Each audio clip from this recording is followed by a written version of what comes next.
If you inherit $400,000 and decide to spend that on someone's education, you're an idiot. You wouldn't tell this to Tom and his son, would you? If they were standing right here, I would. Tom is actually sitting right next to me. I don't care what he thinks.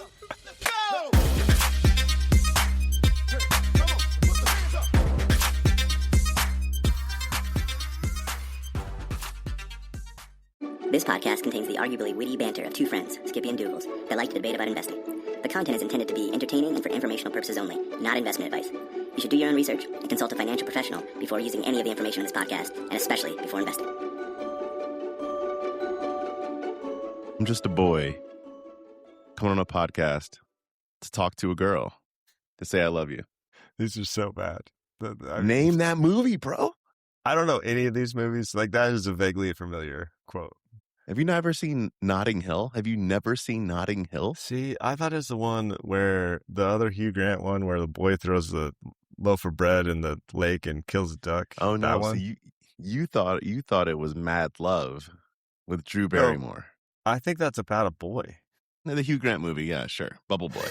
You've derailed the start of the show. The start of the show is supposed to be USA. I'm sorry. Me SA. 4-1. Excellent. 4-1. Dude, here's the whole deal. So yesterday I was talking to somebody, and they were talking about how they have a love-hate relationship with the U.S. men's national soccer team, a.k.a. the U.S. Mutant Ninja Turtles. And I feel like I now have a love-love relationship with the team. Do you know why? All I know is I want to love them, and they don't accept my love very kindly.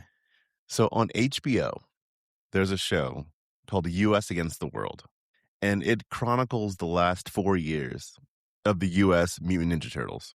Mm-hmm. And I went into that show thinking, God, this team, dude, it sucks so much more than I thought it should suck. And I came out of that show thinking that this team can do no wrong. That propaganda fed my soul to the utmost, and then it culminated in a 4-1 victory. Here's what I want our listeners to do right now. I want them to Google the Team USA public relations agency and send them some more business, because clearly they fooled Dougals over there. It's nothing but disappointments. I'm so happy they won, but they didn't win. You don't win 4-1. You dominate 4-1. Excellent. Shout out. Although one of those goals was scored by Paraguay. So, tomato, bro. However you get it, that's how America works. You score, our credit. We score, our credit. All right, let's get all the sports stuff out of the way before we dive into the hard-hitting investing news. Actually, the sports stuff is more fun this week. And let's just say it with me now, let's go Knicks. Let's go Knicks. Let's go Knicks. I don't know. Here's the whole thing. I became a partial Knicks fan at 10 p.m. a few days ago. But I grew up hating the Knicks. Well, sucks for you. All I can say is New York City Water came out with some hard-hitting facts after the game. Say less. And those hard-hitting facts include the fact that just after the game ended, there were the equivalent of 369,000 toilet flushes. How many? 369,000. How many people live in New York? 20 million-ish. So what is that, like 2.5% or something of... You've ruined the show. This is not about the percentage. You know how many people are on the streets watching? If listeners, do yourself a favor. If you're not watching Team USA Soccer or the Teenage Mutant Ninja Turtles, as Douglas likes to call them, or the NBA Finals, the U.S. Mutant Ninja Turtles, whatever. What's been great about the NBA Finals is every game is high drama. Like, every game has been close in the past couple of minutes, or the last couple of minutes. So, me, as the owner of the New York Knicks, I'm fired up. I will continue to be fired up. All right. So someone did a ranking of the 48 teams that are in the World Cup. Their nicknames. If you had to rank order by nickname of team, do you know what was number 48? Whatever you're saying. USMNT. That's terrible. Unless you say U.S. Mutant Ninja Turtles, in which case you then jump up at least 3 rankings. Can we just pick all the states or something? Like, this it's not a good nickname. Okay, number 1, because you asked for it. Number 1, the Blue Sharks, bro. the Blue Sharks. Number 2, the Pharaohs. Number 3, Samurai Blue. That's Japan. Number 4, the Socceroos. Number Socceroos is 5, sweet. Yeah, it's really good. Eagles of Carthage. The Carthaginians. Yeah. The Tartan Army. Bafana, bro. Bafana? Come on, South Africa. I mean, Tartan Army is good. Yeah, all right. Okay, Los Cafetereros. Okay, these are great. These are like iconic. Number 48, USMNT. Like, but if we were Ninja Turtles, we'd be at least 42, 41. There's minimum. there's no real nickname. No. Okay. We have Captain America, who I guess technically had one goal because he passed to someone and then the other team scored. So I think that counts as his goal. It counts. It completely counts. I'm on board. Anything else you need to get off your chest, soccer-wise, before we dive I have into hair. it? Oh, no. Not soccer-wise. No. Let's get into the real. All right. All everyone cares about this week, investing-wise, unfortunately, I'm sad to talk about this. This is why we just played footsie for 10 minutes trying to avoid talking about SpaceX. Here's a deal that I have, not with SpaceX in particular, but with IPOs, is they talk about how much it went up or down even day one, but it actually went up 0%. You could not buy it for the opening price, right? Like it starts up and then ends up. No, that's a no change from a retail perspective. That's a no change. I mean, where I will agree with you, the IPOs, especially the first day of an IPO, is like complete hogwash. It's not worth your energy, not worth your time, not worth your investment dollars either. No, but here's what it does. What it does is if someone that is none the wiser would say, if I had bought SpaceX when it first went public, I would have gained 20% in the first day. And that is untrue. Yeah. I mean, you're not saying 1 minute in, there was some liquidity available. No, it opened 20% up and it closed 19% up. You actually would have lost money that first day. But to none the wiser, my good friend None, who is the wiser, he thinks that he would have, if he'd bought, he would have gone up 20% that first day, and I don't like it.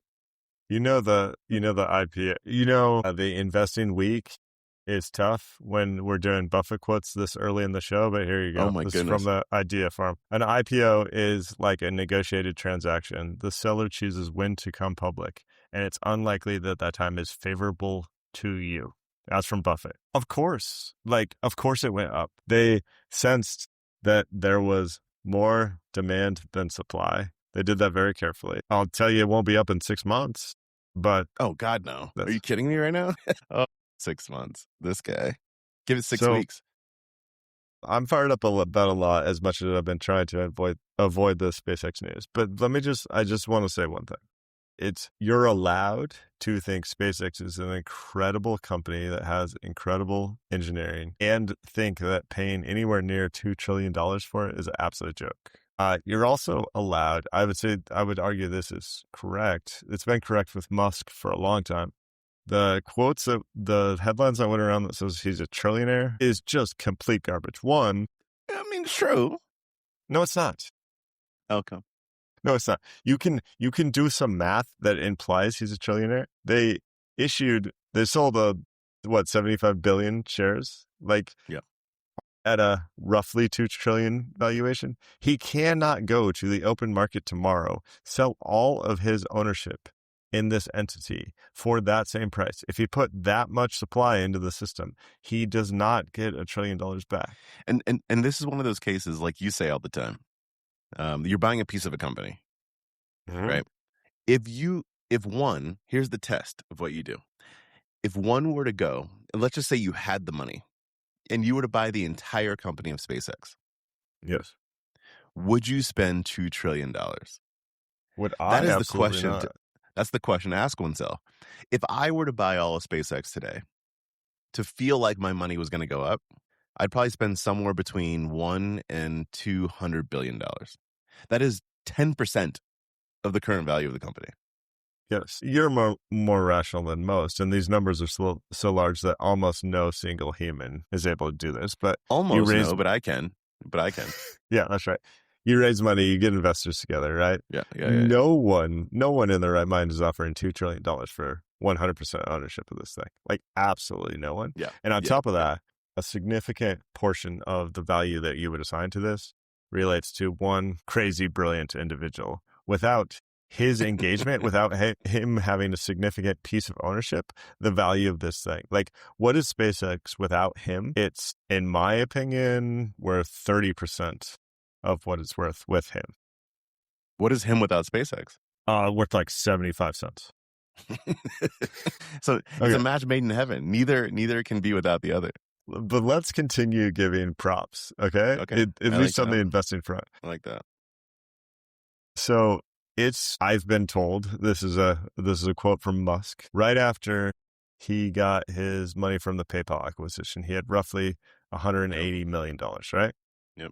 Yep. He took roughly $100 million, put it into SpaceX, roughly $70 million, put it in Tesla, and roughly $10 million put it into Solar City.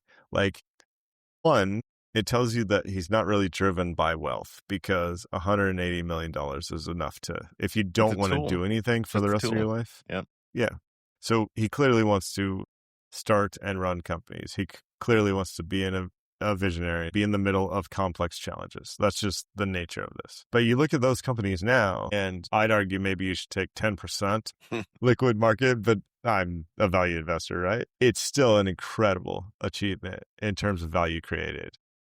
Well, so Solar City was bought by Tesla, right? You're going to get into the actual, I was trying to gloss over that to not throw too much shade. SpaceX is trying to buy Tesla.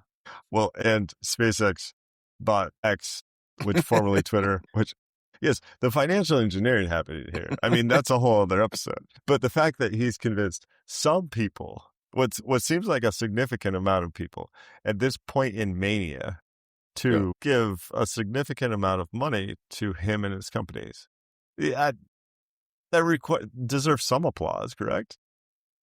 Outside of the fact that, if you recall, I think it was it 3 years ago that he was talking about the wrestling moves that he was going to pull on Mark Zuckerberg. So this is where we are. I tried to take the boxing gloves off, give a few shout outs to a truly tremendous achievement, and you just keep throwing shade. There's because nothing. You said mania. I thought you were talking about WrestleMania. All right. For those who haven't followed it closely, this is roughly a private market SpaceX valuation, and it's really bizarre because of some of the acquisitions we just talked about.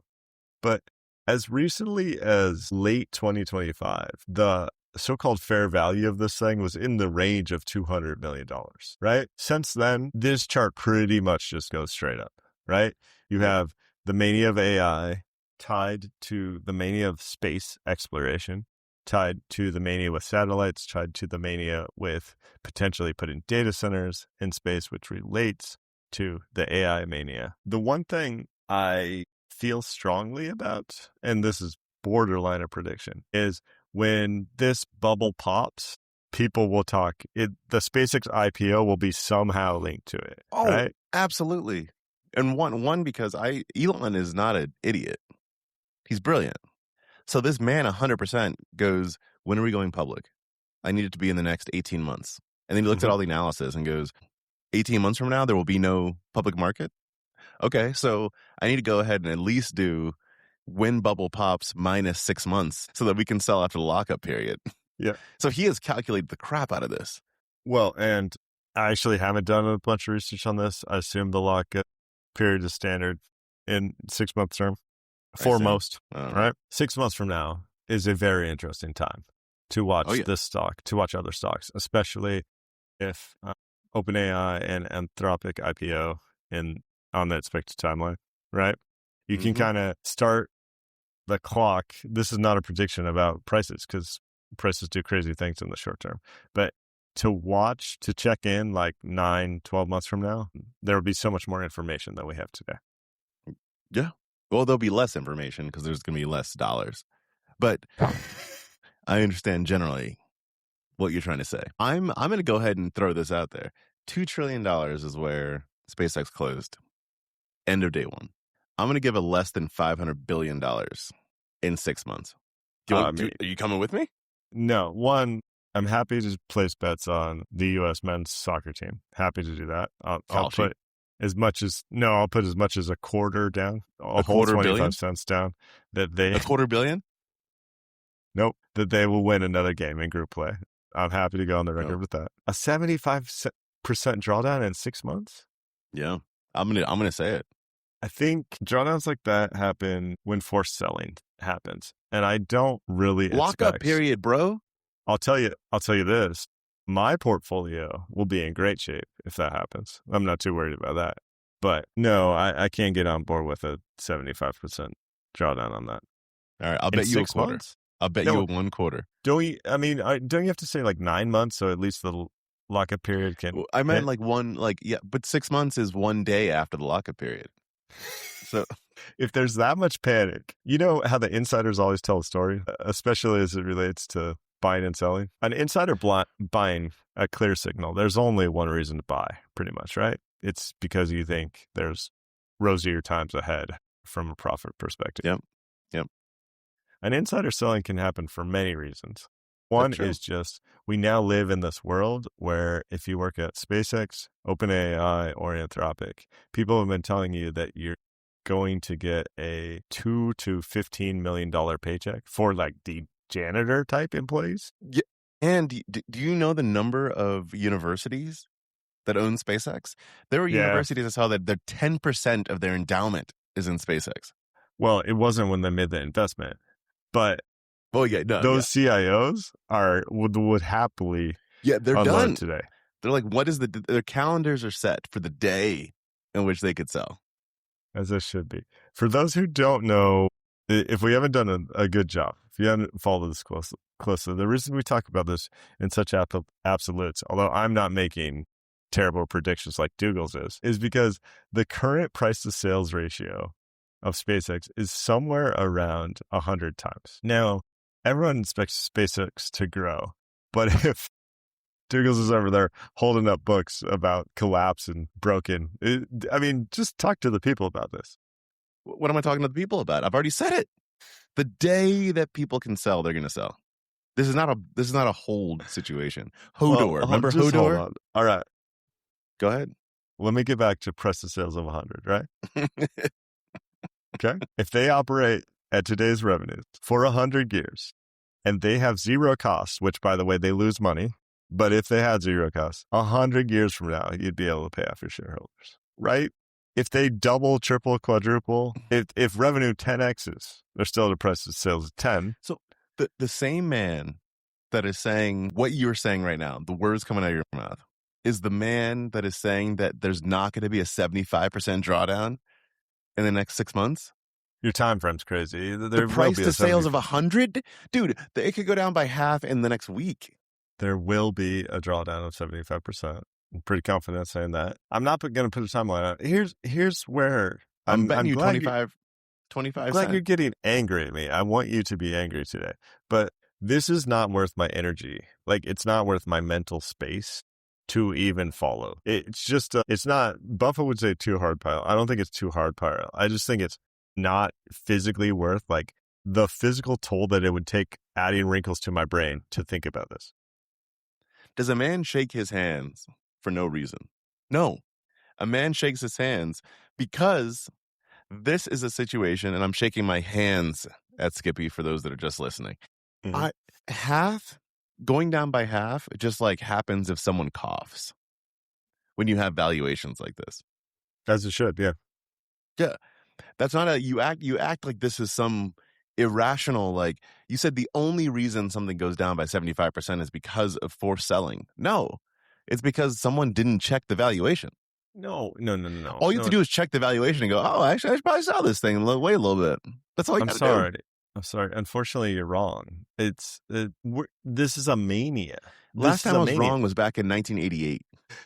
No one is buying this thing based on valuations. So you can't expect valuations to actually matter in the next, I don't know how long. Valuations might not matter for this thing for 3 years. Valuations still don't matter for Tesla, despite the fact that they don't sell nearly as many cars as they used to. They don't redesign their model. Like, there are all sorts of problems over there. Because it's not a car company, bro. How do you expect a company that's not a car company to sell cars? Yeah, it's a good point. This is my entire point. Look at the Mag 7. Look at any valuation metrics. Tesla's off the charts for seemingly no reason because they don't have the upside potential or the cash flows of any of those other companies. Okay, that's okay. Now I got to educate people every day. I didn't think it was going to be you. No upside potential? They're not selling cars today. What if they sold cars? That's all upside. Be amazing. What if Tesla started selling cars? What if they sold robots? It's all upside. This is my point. It's all upside. Elon he comes out and he goes, wait, you're not valuing us like a car company. What if we sold cars? The amazing thing is when SpaceX buys Tesla, when SpaceX takes the $75 billion that they just sold to retail investors to buy Tesla, that will be value created for Tesla shareholders. It's like we're going on Ponzi scheme levels of inside dealings. I really don't know why I don't have 7 companies for myself. You should. I will soon. Yeah. Trust me. You should be, because you're like, guys, you don't seem to stop with your incessant asking about profits. What I'm talking about is Uranus. Just imagine it. Imagine when I get all the plutonium off of Uranus. That's all you have to know. All right. So I'll just apologize to the listeners here. Douglas cannot be rational when talking about SpaceX. I think we're going to have to switch gears. I tried even to give props. It's whatever. We went through the S1, which is not, how am I supposed to be rational about a company whose own S1 is not rational about itself? Well, don't you remember the total addressable market is only 30 trillion. So my favorite part, though, is, and obviously this is a made up paraphrase of sorts, but it said the total addressable market for everything we can measure is like 2 trillion.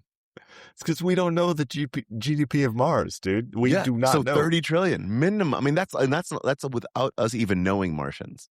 From the moment we meet Martians. You don't even know the currency conversion for Mars. Like, how dense it's nowhere but up. It's nowhere but up. Mm-hmm. All right. So we're going to talk about elite college tuition in a second. I forgot to tell you about that in the pre-show meeting. But first and foremost, continuing on the SpaceX theme, the reason that IPO can go crazy at a price to sales ratio of 100 is because more than 50% of the S&P 500 currently trades at a price to sales greater than 10. Again, price to sales of 10 is effectively insane unless your company makes, 95% profit margins and has the world's widest moat that it could never, there's no possibility for the stock to fluctuate. Doesn't make any sense. We're at the point where half the market trades. Here's some of the names. NVIDIA, I guess I get. Apple, are you serious, people? Like the services business, sure, but ultimately they sell cell phones. Google, maybe the AI play, whatever. Shouldn't be price to sales of 10. Microsoft, same. Broadcom, terrible company. Okay, let's not. Terrible company, everyone knows that. Tesla, there we go. Tesla barely makes any money. Again, they don't sell cars. Micron, Boise, Idaho does not deserve a company. By the way, I love Boise, but you don't deserve a company that says it trades at price of sales of 10. Eli Lilly, whatever, miracle weight loss drugs. Your main competitor in the weight loss space happens to trade at a PE of 9. I'm not bitter, not at all, Douglas. AMD, Oracle, and 57 more. Like, just outrageous. I don't know what to say at this point. Here's my favorite thing about Broadcom. Let's just talk about that for a second. Is the earnings always kind of go the same way. So Hock Tan, who's the CEO of Broadcom, he comes out and he just negs the company. He's like, we hit earnings this last time, but there's no way we're going to hit earnings in the future. He comes out every time and says that. And the stock goes down. And then the next quarter, he goes, oh, yeah, no, we hit it. Yeah, we did that. Yeah, we went ahead and did that, but we're not going to do it next time. Like, we're not going to do it next time. That is how he is the opposite of Jensen Huang. Jensen comes out and he's like wearing an apron and he's like, I could make these things in my oven. Like, everyone's going to buy them because like that is how Jensen rolls. And then he also crushes, right? But Hock Tan's like, I don't even know how we sold last quarter, let alone next quarter. Like, that's how he rolls. So since you asked me about Broadcom, I just wanted to let you know that that's how Broadcom operates.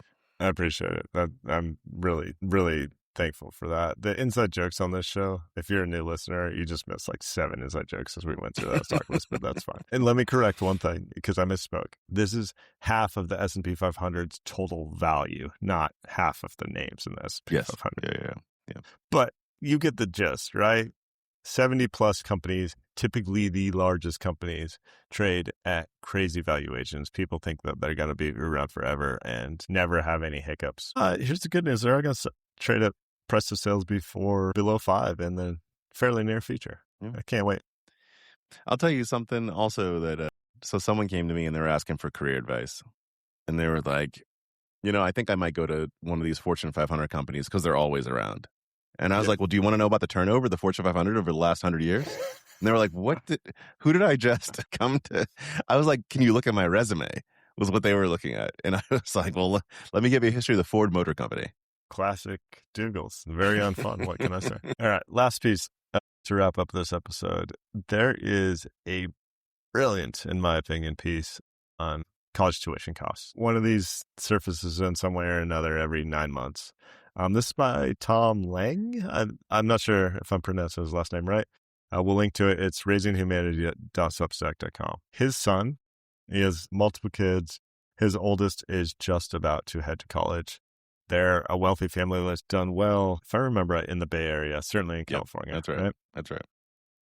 So tested well, worked hard in school, has options that a lot of people would dream of, right? What is the Ivy League school here that's compared to? Is it Cornell? I think it's Cornell. Okay. Mm-hmm. His son's going to Cornell. Congrats. Congrats, Tom. Yeah. We're so impressed. It's when you do your analysis, Tom, you realize, this sucks. I'll tell you this. So I did one college tour, Cornell. This was it wasn't for me to go to college. It was like the older brother of a woman that I was whatever in high school. And worst intro of all time. So we're on Cornell's campus and we're walking across this bridge and they were like, this is the bridge that people jump off of when they realize they're not going to pass their finals. And I was like, I'm not going to this school. Like the only thing I know is that I'm not going to this school. I don't even know how you get into this school, but okay, go on. I have so many more college tour stories that we'll save for another day. Some good ones, actually. The long and short of it is they have $400,000 saved up and they can pay for Cornell. And the sticker price of Cornell for 4 years is about $400K before you even talk about flights back and forth from upstate New York. I mean, do you fly out? Where do you fly at? Albany? I don't know. Syracuse, maybe. Syracuse. Awesome. Love that airport, let me tell you. Sorry. Mini rant. And the question becomes, well, this money is for our son, and we want our son to get the education that he wants. But he also got into UC Davis. He also got into, none of those really matter. Tom talks about the flagship state school, right? Could be University of Texas, could be Ohio State University, could be Arizona State University, whatever, right? And he does the math. He does the math assuming things, just for inflation. Go ahead. Reasonable. No, I'm just saying it's reasonable math. Very reasonable. Like if you don't spend the money, you invest the money in the S&P. He compares 3 paths. One is trade school. This is hilarious to me. So his son is clearly bright, headed off to Cornell. And the trade school path goes to become a master electrician, right? And it's just like the type of people that have probably a 4.4 GPA that desire to be a electrician, that those aren't really concentric circles, in my opinion. But you make good money, though. No, it's great. Like it's the perfect option. I just felt like it was a little bizarre option I think Tom and his family really want something that his children are passionate about to ultimately be their career. Yep. And it didn't come across as if that had the possibility of being a career of passion, right? $400,000. Can we just pause for a moment? Yeah. That is so much money. That's the right point. It's that is just it's so much money. Like, I'm not spending $400,000 to do anything. Well, and so to me, our pre-show conversation on this was pretty much me going, the state flagship is absolutely the right choice. Yeah. Like, no doubt. The estimated costs there are somewhere around $150K, which is still insane. It like doesn't make any sense. I get it. Like I can grok that number. You know what I mean? Like that's a figure that I like can have some understanding of. $400,000 is like I don't even know. Absolutely not. Like where are you trying to go that it costs this amount of money, and how much are you putting up for it? Like, Yeah. that's what I would say to this kid. But who's not mine, obviously. So, it makes it much easier. So fast forward to the analysis. I mean, not a surprise, right? Trade school is a super impressive path because you start investing $400,000 today, effectively, right? So the simplest like place to total wealth at age 57 with earning estimates and everything else is, not surprisingly, trade school. If anyone inherits $400,000 and invests it, they're going to be very wealthy. Like this is about as easy as it gets. If you inherit $400,000 and decide to spend that on someone's education, you're an idiot. You wouldn't tell this to Tom and his son, would you? If they were standing right here, I would. Tom is actually sitting right next to me. I don't care what he thinks. The reason for me, this option 3. So option 1, trade school. Option 2, the so-called elite school. That's a whole other debate because a lot of times these elite schools don't actually have better educational outcomes, but we'll leave that aside for now. Yep. And then the flagship state school, right? The least amount of wealth at age 57 comes from going to the elite private school. And you use really strong words like idiot, which is fine. I know you're being slightly hyperbolic, but my conversation would not be that strong. But I think my conversation would be elevated to the admissions office at this elite school saying, look at the math. Like, you guys are supposed to be smart. Like, are you smart? Because these numbers don't work. You know what he doesn't do is what I did, which is option 4, is that you pay for the elite school, but then get the degree from the flagship state school. That's better. Option 4 is, option 4, I just stopped, was it 3 years ago? I think it was maybe 3.5 years ago. I paid off the elite school, which I did not get the degree from. So you're over here calling yourself an idiot. I love it. Like, oh no, I'm past idiot. Idiot is what I hope to be. I aspire to be an idiot. We're off the rails at this point. So back to why I think path 3 is a absolute no-brainer. I think path 3 still allows this child to be in that circle of finding their true passion, having the college experience, getting away from home, getting their feet wet at the laundromat, like all those growth things that happen that probably wouldn't happen in the trade school path. The trade schools path, I think, is incredible, and I love that more people are going to do this. I don't know that people... We need them to as a country. Yeah, completely. And I don't know that people with $400,000 in the bank are going to always do that. Yeah. But by all means, if they do, it's amazing. My option 4 is like, well, there's a lot of option 4, 5, and 6s, but I think what I would encourage is to actually run the numbers, and then I would go back. You know me, I'm a negotiator, and I don't mind ruffling people's feathers. Like, I would be beating on all these doors at the admission office, being like, look at this. Like, my son actually wants to go here. I have the money to write you a check. You have to fix this. So you better find some scholarship money falling out of the sky, because you also want my son or my daughter to be here, because look at their grades, look at their extracurricular activities, look how they will enrich the community. Yeah. That's what I think is lost in college admissions today, and it really fires me up. It's one thing that's interesting is this kind of reminds me of the conversation we had near the beginning of this whole pod, of us starting the pod, when I was looking at buying a house and doing all the math and all that kind of stuff, and you're like, stop with the math. Like, it's not about the math. It's about you setting down roots with your family, about you raising your son here, all that kind of stuff is like what it's about. It reminds me of that. Like, you do all this math with the college and you're like, that's not what it's about. Like, it's about when you get to Cornell, can you stand jumping off that bridge? Can you stand at the top of the bridge and say, this, there are many like it, but this bridge is mine. This is the bridge I want to consider jumping off of.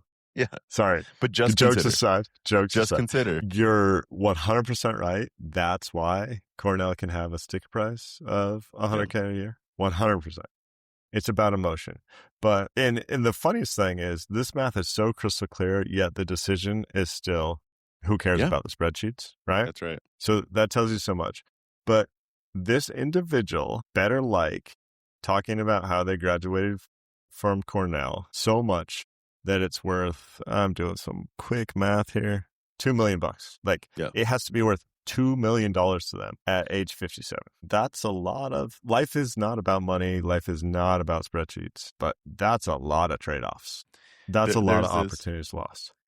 There's this guy at one point, my friends and I would joke about him. We'd call him Yale.